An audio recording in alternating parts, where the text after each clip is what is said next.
আপনাকে আমাকে আল্লাহ তাআলা করেছেন। সুবহানাল্লাহ বলেন। আল্লাহু আকবার কাবীরা। কত বড় করেছেন, কত দামি করেছেন ভাই, যা বলে শেষ করা যাবে না। যাই হোক ভাইরা আমার, এত দাবি একমাত্র ঈমান আনার কারণে হয়েছে। এই জন্য অন্য ধর্মের ভাই বোনদেরকে আমি বলি, আপনারা যত কিছুই করেন না কেন, যতক্ষণ এই বিশ্বাস না হবে ততক্ষণ পর্যন্ত আপনারা মুমিন হতে পারলে না। শুধু তাই নয়, আজকে মুমিন হওয়ার কারণে সব নেকি হয়ে যাচ্ছে, কিন্তু আপনাদের নেকি নাই। আপনারা হয়তো 12 মাসে 13 পূজা করেন, অনেক দেবদেবতার পূজা করেন, তাদেরকে রব বলে প্রভু বলে স্বীকার করেন, কিন্তু এটার কোনো দাম নেই, কারণ আপনাদের ধর্মের কোনো ভিত্তি নাই, এর কোনো সত্যায়ন নাই, এই ধর্মের কোনো ভিত্তি নাই। এই ধর্ম এটা মনোনীত ধর্ম নয়। আল্লাহ পাক নিজে কোরআনের মধ্যে বলেন, ইন্নাদ-দীনা ইনদাল্লাহিল ইসলাম। আল্লাহ পাকের মনোনীত ধর্ম হলো ইসলাম। সুবহানাল্লাহ বলেন।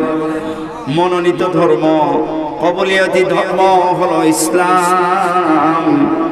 এই জন্য যারা কালেমা পড়েছে, আল্লাহ পাকের উপরে ঈমান এনেছে, ফেরেশতাদের উপরে ঈমান এনেছে, কিতাবের উপরে ঈমান এনেছে, যারা রাসূল পয়গম্বরদের উপরে ঈমান এনেছে, আখির দিনের উপরে বিশ্বাস ইয়াকিন আছে যে আমাকে যেতে হবে, আবার আমাকে পুনরায় উত্থিত হতে হবে, হাসরের ময়দান হবে, শেষ দিন হবে, যেখানে বিচার হবে, ওই বিচারের দিনে আমাকে আপনাকে হিসাব দিতে হবে মালিকের দরবারে। ওই বিচারকের আসনে থাকবেন রব্বে কারীম, আর কেউ নয়, যিনি দুনিয়া এবং আখিরাতের মালিক। আল্লাহর সামনে আমাকে আদালতে দাঁড়ায়া সব হিসাব নিকাশ দিতে হবে। এই বিশ্বাসটা যাদের দিলে আছে তারাই ঈমানওয়ালা। যাদের দিলের মধ্যে এটা কাজ করে যে আমার জীবনের ভালো মন্দ সব কিছু মালিক আপনি আমার জন্য লিখে রেখেছে। কোথায় লিখে রেখেছে? কয় আপনার তাকদীরের ফয়সালা মহামালিক আসমান জমিন সৃষ্টি করার আগে লৌহ কলম বানিয়েছেন। আল্লাহ তাআলা একটা আরশে আজিম নামে একটা বুট বানিয়েছেন। ওই বুটের মধ্যে আল্লাহ তাআলা দুনিয়ার সমস্ত মাখলুকের ভালো মন্দ তাকদীরের ফয়সালাগুলো সেখানে আল্লাহ লিখে রেখে দিয়েছে। এটা ইয়াকিন আছে, বিশ্বাস আছে, তো সে মুমিন হয়ে গেছে।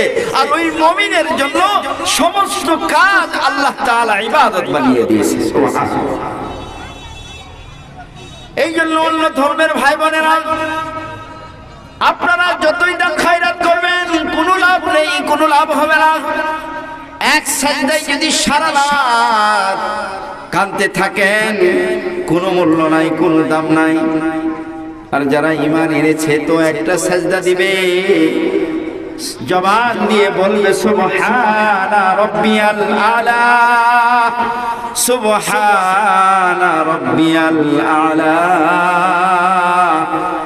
আমার সাথে বলেন সুবহানা রাব্বিয়াল আলা। কত দাম, কত দাম। আপনি আমার ব্যাপারে ফেরেশতাদের নিয়ে আল্লাহ তাআলা ওই আসমানে আলোচনা করে সুবহানাল্লাহ বলেছেন। আপনি সুবহানা রাব্বিয়াল আলা কত দামি শব্দ বলেছেন আপনি আপনার রবের শানে,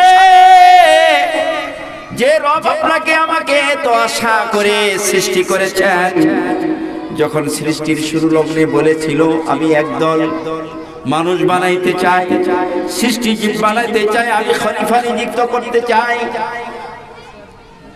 ফেরেশতারা বলেছিল, জিন জাতি বলেছিল কোন মানুষ কোন খলিফা বানানোর কোনো প্রয়োজন নাই। যাদেরকে আপনি বানাবেন তারা মারামারি কাটাকাটি হানাহানি রক্ত ফাসাদ ঘটাবে, ঝগড়া ফাসাদ করবে। কিন্তু তাই হচ্ছে। কিন্তু আল্লাহ তাআলা বললেন আমি একদল প্রতিনিধি বানাবো, পাঠাবো। কই তারা কারা? কই তারা হলো মানুষ। সুবহানাল্লাহ বলেন। কই তারা মানুষ। কই কেমন মানুষ? আল্লাহ এটার পরিচয় আবার কোরআনের মধ্যে দিলেন। মতিন والزيتون وطور سينين وهذا البلد الأمين لقد خلقنا الإنسان في أحسن تقويم الله أكبر আল্লাহ রাব্বুল আলামিন ওই মানুষ সবচেয়ে সুন্দর মানুষ। ওই মানুষগুলো হলো আমরা। আল্লাহ তাআলা বানিয়ে দিয়েছে, পৃথিবীর বুকে ছেড়ে দিয়েছে। ওই মানুষগুলো হাঁটবে তো ইবাদত হবে। সুবহানাল্লাহ বলেন। ওই মানুষগুলো হেঁটে হেঁটে বাজারে যাবে তো নেকি হতে থাকবে। ওই মানুষগুলো হেঁটে হেঁটে মসজিদে যাবে তো আমল নামায় নেকি হতে থাকবে। সুবহানাল্লাহ। ওই মানুষগুলো ঘুমের ঘরে যাবে তো তার আমল নামায় নাকি আমল উঠবে। ওই মানুষগুলো খানা খাবে, শুধু তরিকা হবে নবীজির দস্তরখান বিছাবে, জবান দিয়ে বলবে বিসমিল্লাহি ওয়া আলা বারাকাতিল্লাহ। লুকমা মারবে তো প্রত্যেক লুকমা লুকমায় আল্লাহ তাআলা তার আমল নামায় নেকি উঠিয়ে দিবে। সুবহানাল্লাহ। যে কথাটা বলতেছি ভাই, কিসের কারণে? ঈমান আনার কারণে। ঈমান আনার কারণে, ঈমান থাকার কারণে, আল্লাহ তাআলার উপরে বিশ্বাস ইয়াকিন থাকার কারণে আপনি আমার শান মান মর্যাদা কত বেশি যে আপনি ইন্তেকাল করবেন তো মহা মালিক আপনাকে জান্নাত দামি নিয়ামত নিয়ামত নগদ দান করবে। সুবহানাল্লাহ। এটা হলো আখিরাত। দুনিয়াতে তো আপনার বারাকার শেষ নাই, কিন্তু আমরা দেখতে পাই না, আমরা বুঝি না। আমাদের চক্ষুতে ওই পর্যন্ত দৌড় হয় না। আপনি আমার চোখের পরিধি ওই পর্যন্ত নয়, দৃষ্টি শক্তি নয়। কিন্তু এমন পৃথিবীতে বান্দা আছে তাদের নেকিগুলা আসমানে উঠে তো তারা নিজের চক্ষু দিয়ে দেখতে পায়। সুবহানাল্লাহ। নিজের চক্ষু দিয়ে দেখতে পায়। এই জন্য বাবাজি আমার, আমরা বড় দামি। আমাদেরকে আল্লাহ তাআলা ইহসান করেছেন, দয়া করেছেন, ভালোবেসে ঈমান নামে দৌলত দান করেছে। এতে যদি না খুশি হতে পারি তো আর কি দিয়ে খুশি হব বলেন? এর চাইতে দামি নিয়ামত আর কি হবে? এই আমল পাওয়ার পরে, এমন একটা দামি দৌলত পাওয়ার পরেও যদি খুশি না হতে পারি তো আপনাকে আমাকে আপনি আমার রব আর কি দিয়ে খুশি করবে বলেন? সুবহানাল্লাহ। এই জন্য আল্লাহ তাআলা বলেন, ওই রব এত কিছু তোমাকে দিল, তুমি কি দিবে তোমার রবকে? এত কিছু তোমার রব দিয়েছে, রবকে কিছু দেওয়ার দরকার আসেনি? কথা কয় না? রব এত কিছু দিলেন, আরো কত কিছু দিছেন তা আমি বলে শেষ করতে পারবো না। আপনারই যদি একটু আপনার দৃষ্টি দিয়ে, আপনার খেয়াল দিয়ে যদি আপনার চেহারাটাকে নিয়ে ভাবেন, আপনার দেহটা নিয়ে ভাবতে থাকেন, কিয়ামত পর্যন্ত ভেবে শেষ করতে পারবেন না। সুবহানাল্লাহ বলেন।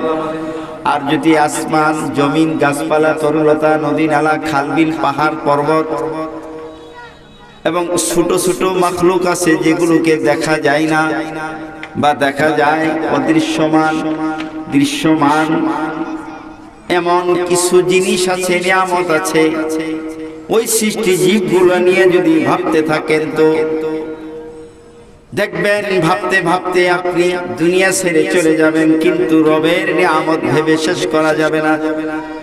এত নিয়ামত আপনি আমাকে আল্লাহ তাআলা নিয়ামত দান করে ভালোবাসার পরিচয় দিয়েছে, বান্দা আমি সবচেয়ে তোমাদেরকে সুন্দর করে বানিয়েছি। সুবহানাল্লাহ। সবচেয়ে সুন্দর করে আল্লাহ তাআলা আপনাকে আমাকে বানিয়েছে এবং